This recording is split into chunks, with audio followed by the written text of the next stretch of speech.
manipulation going on, certainly with those that are having ET contact, which is changing them on all these different levels. And then from that we get the children that seems to have an awareness and knowledge that they're not consciously taught, which one young lady of 8 years old called knowledge bombs in her head, which made her head hurt. Okay, so let's look at this. But before I go into the communication side, there's one other thing I want you to hear. Tracy says this about her contact experiences. As far as my own contact, I became very compassionate towards ET beings, as there is so much humans can learn and benefit from interacting with them. I was fearful of my experiences only when I didn't know what was going on or why. But there's always been an equal exchange. I help them achieve their genetic goals, and in return my healing and psychic ability, plus my understanding of life on Earth and so on, has been enhanced. Basically, at the start, I misunderstood the Greys. The knowing ET part of me initially made a decision to assist them, and the understanding of this can be overshadowed by fear, which stems from our limited human perceptions and reactions to those experiences. And that's a really important one, because I have found that when I help people with their experiences and help them to understand them, many of them let go of their fear and come to a new place of understanding of who and what they are and their connection to their encounters. And it's far more cooperative. I'm going to go into something really, really fascinating that was something I never expected. Was what I discovered, apart from all these changes, is many of the people with ET contact manifest other fascinating aspects to their experience. And one of them is they may come out with languages that you heard at the very beginning. They may start to draw strange symbols, geometric symbols. They may write strange scripts. And they even come out with strange, as I say, languages and songs. Many of them say they feel really good when they manifest them, but they don't understand, some of them at least, why they do this. But we're talking about communication. Now, you've just seen some of the most amazing ways I believe we're being communicated with. How fascinating. Okay, look at what one experiencer says.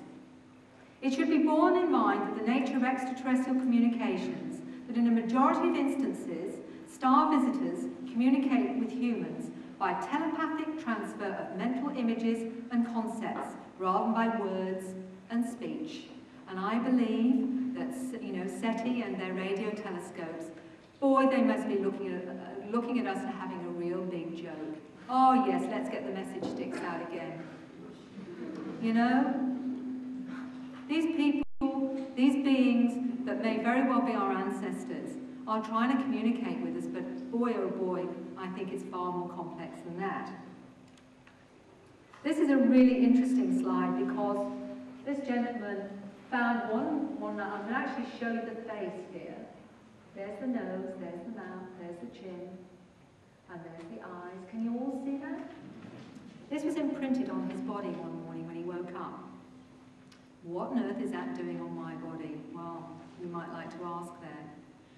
We're being communicated with, perhaps, because what we found was, this gentleman actually found this image so like his own. This is what we would have called a demon 300 or 400 years ago. He had a name, Asmodeus. But look, he looks actually very much like a lion being, doesn't he? Isn't it amazing how we interpret things from our limited understanding? You know, it just depends on how we choose to interpret it. This is a lion being that people see all over the world. So, if I was a species that wanted to start communicating with human beings, what would I do? I'd start trying to draw attention to who I am and why I'm there. And I think this is a very good way to do it. Let's face it, it does get your attention if you find one of those on your bodies when you wake up in the morning. This gentleman woke up with these on the ends of his fingers. Now, he was a professional artist. And he actually he sent me an email saying, "Oh my God, Mary, I've got these strange markings on the ends of my fingers. I have got no idea what they're doing there, but they actually lasted a day." He lives in England. But what was also interesting is other people find that they also find these kinds of strange markings on their body sometimes. And here you can see an L shape. I had someone from Sydney say she had, again, letters like the alphabet on her body. It's really interesting, isn't it? Right? This symbol is really interesting because it was drawn for me by a gentleman, and he said what really freaked him out was he lives in a valley near Leeds, a very beautiful green valley, and in that valley he's got a couple of friends, and they're all friends for one reason. One of the main reasons is they all have experiences. And one morning they all said, I think something happened last night, and each one of them said, I've got a strange symbol in my head, and they all drew the identical symbol, which is what you're seeing right in front of you. The identical symbol. They lived in different parts of the valley. You can guess they were pretty freaked out. Now this is my second video, which actually contains 5 stories, but I'm actually just going to share a little bit of one gentleman's story who is the artist I talked about. And although you've got my voice, because he needs to remain anonymous, because he wouldn't have much of a job if people knew he'd like to draw aliens because he saw them, you will hear a little bit about how this experience affected him. It was like having a client, the ETs, standing behind you while you're painting, and the feeling, make sure you get this right. It was so draining, and the physical sickness.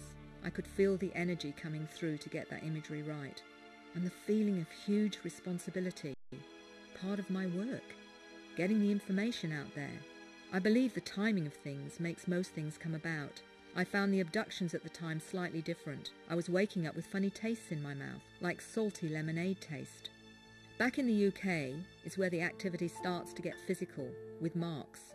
One prominent memory was waking up with blood in my mouth, realising that my tongue had been operated on. Well, a piece of my tongue was not only scraped clean, I have it on videotape, it's quite disgusting. There was a big scoop mark, but no pain, sore with blood. And the side of the tongue had marks in a geometric pattern as if it had been clamped like fish hooks to keep it in place. I was in such a daze that day and was getting funny looks from people, and I was just wondering, why do they want a piece of my tongue? And it was after that that I had the ET tattooing on the ends of my fingers, the hand that does the drawing, and again I ask why. I am now starting to get codes and symbols. The goalposts have shifted. It's quite bizarre. I was basically doing artwork on this one called Night Skies, and this young man, he's a star kid for sure, said, I've seen that, and my friend told him that I draw from life. When I did the automatic picture for the star kid, he's seeing greys, but with flatter heads, not classic light bulb shaped heads. He's picking up on red eyes and a pronounced jaw, almost humanoid, classic. It's so bizarre when people see this stuff, it's like, oh my God, it jolts them rigid. This is the funny thing. I can draw proficiently what I experience, but what others see I have to go into concept sketches to get it right. One person said to me about my art, my God, it's like you've drawn this from life. He doesn't know, of course. Something happens when people see this stuff. They're shaken. It's the narrative of the life picture that's driving me, and I will show you quickly what's coming through me. I'm also drawing lots with the full moon. The moon plays a big part, and greys with red eyes. I still find it astounding that it comes through so easily. What I've felt since childhood, I feel I don't belong here. I felt I belong somewhere else. And this is not to say I'm not human, but I find the goings-on with the species known as humankind bizarre and primitive and still evolving. Even as a child, I could never understand what was going on. It was very distressing. I just wanted to be somewhere else. And I know I have work to do here. And again, I know it sounds crazy, but I know I'm not crazy. I'm mad, but not crazy, just Monty Python mad. The ET involvement, quiet of late, maybe due to my circumstances. I think they're giving me a break, but you know I do miss it when they're not here. With me and my art, and this may sound odd, but it's my way of communicating, and it brings me closer to them. You know, if it goes on too long without an experience, it's like an old friend who you haven't spoken to in a long time. And yes, I know it sounds stark raving mad, but I miss them. And when I catch up with them, it feels like I'm so glad, like an old friend, and the closeness is still there.